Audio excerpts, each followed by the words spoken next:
We are living in a time where the planet keeps sending distress signals, and yet we keep pressing the accelerator. It isn't just about melting glaciers or dying coral reefs. Climate change is first and foremost about injustice. It's about people. It's about you. It's about me, our children, our grandchildren. It's about all of us. The first climate change injustice is vis-à-vis of our kids.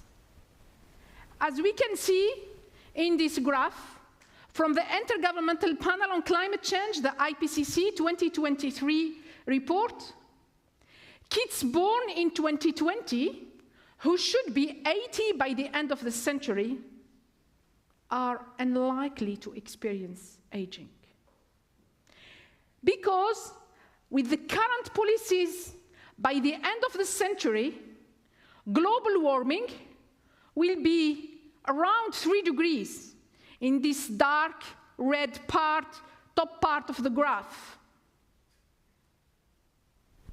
And at 3 degrees of global warming, compared to the pre-industrial era, the very conditions that sustained life on this planet will no longer be available for our kids.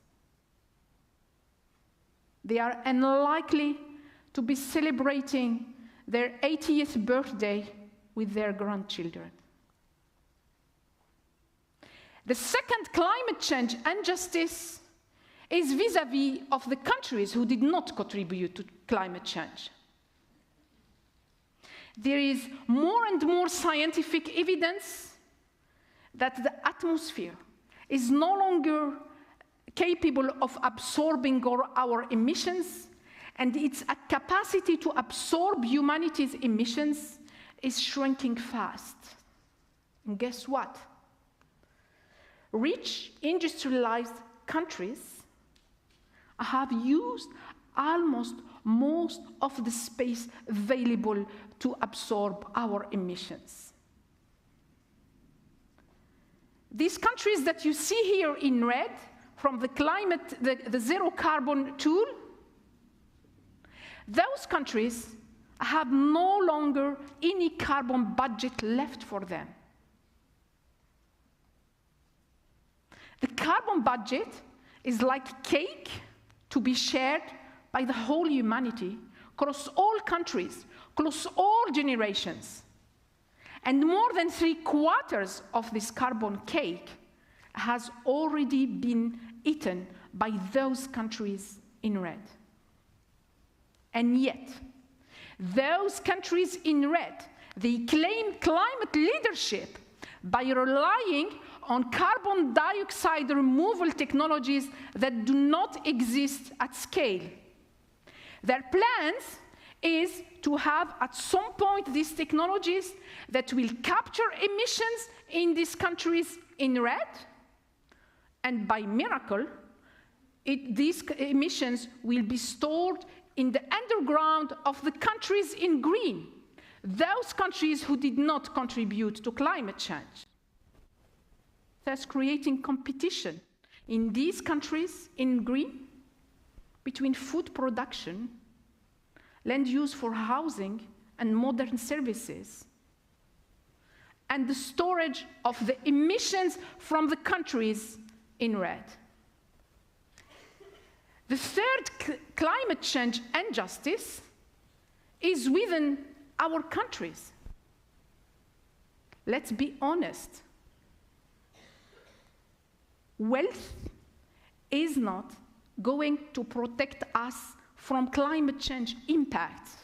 It's already not protecting the poorest ones among us. Heat waves are already affecting disproportionately the low-income families in the richest countries, because these families cannot afford adequate housing, nor adequate cooling. And more middle class in rich countries are losing their home insurance just because their homes are located in areas considered as high climate risk zones. And despite all these warnings, despite the lived reality and impacts of climate change by many of us, despite all the available alternatives identified in science, business as usual marches on, like if survival were negotiable. Mainstream economics is treating planet as a machine and people, you, as a resource. It's time for a new compass. It's time for a paradigm shift towards well-being, fairness, and justice. Sufficiency is that moral compass that would allow us to navigate climate change with justice and fairness. Sufficiency is not a new concept. I'm a climate policy scientist. When I was working for the IPCC report on climate mitigation, my task was to identify in the academic literature the most effective policies to curb emissions. What I find was striking. While sufficiency is discussed in philosophy and plenty of scientific disciplines, it does not appear at all in the climate policy packages of the countries that claim climate leadership. To be fair to policymakers, it is true that in science, each discipline discusses sufficiency through its own lens, and they don't even use the same terminology and the same language about it. My role, while working for the IPCC, was to bring all these perspectives together into a coherent framework to allow for policy design of sufficiency policies that will not only curb emissions, but first and foremost, will deliver on an equitable world. Sufficiency is about enough for all. It's about the economics that will avoid us overshooting planetary boundaries. It's about the architecture for a livable planet. And yet, and surprisingly, sufficiency is the word that received most criticism from governmental reviewers' comment. To be fair, most of the negative criticism was from the United States reviewers.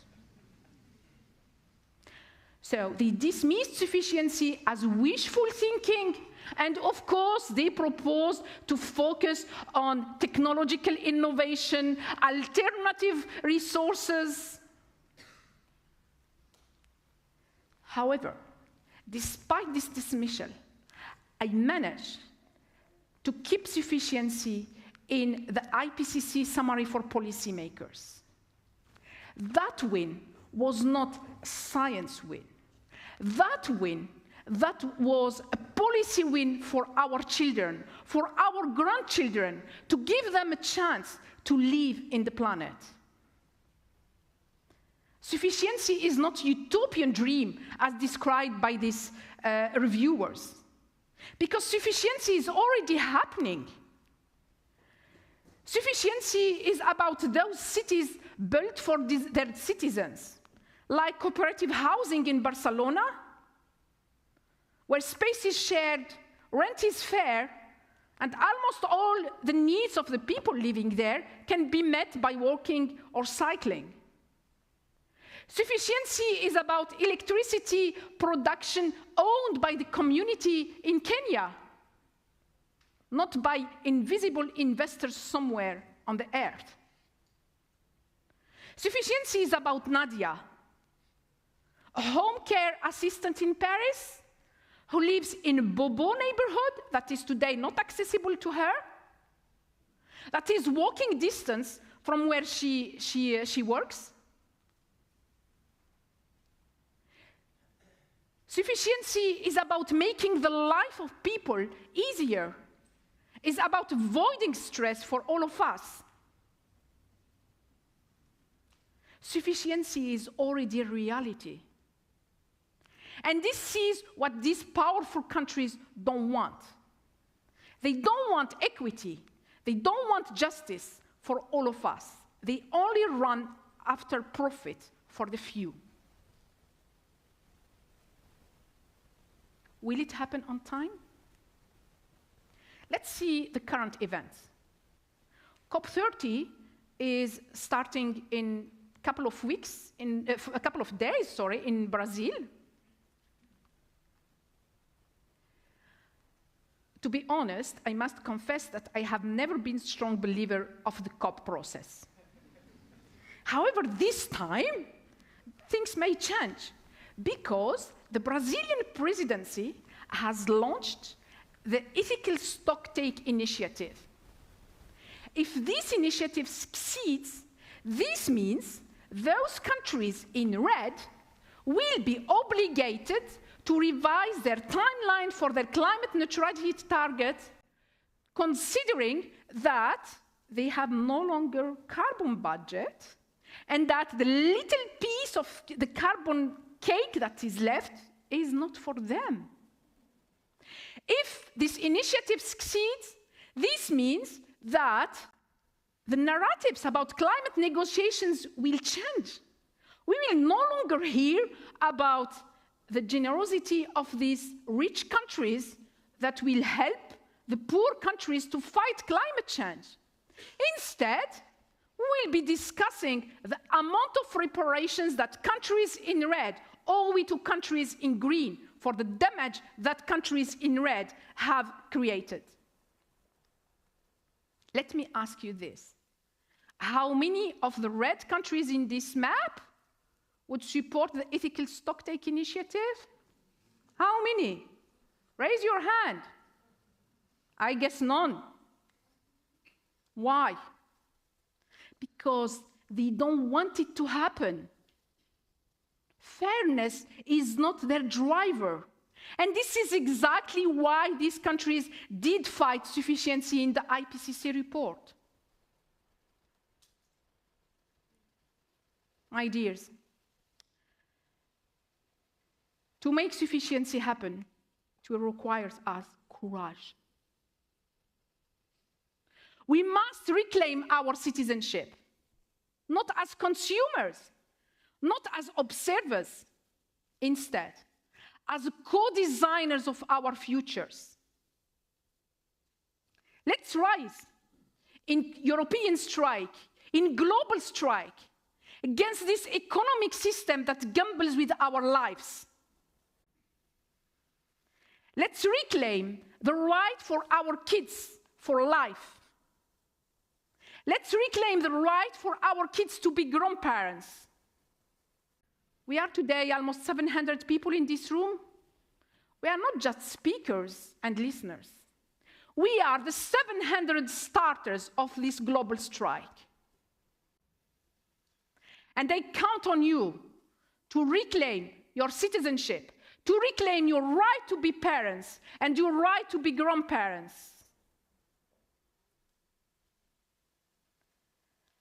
I invite you now to close your eyes,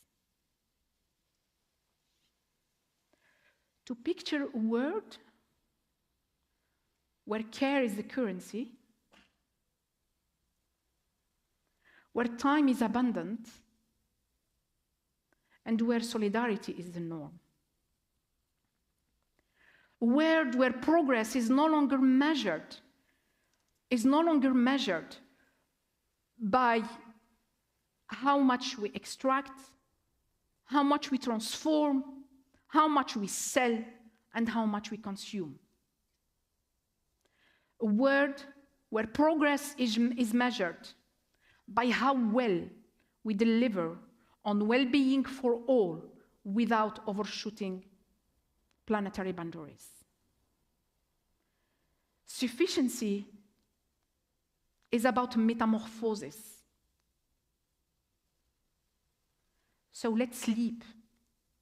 Let's leap together towards a world that is rooted in sufficiency.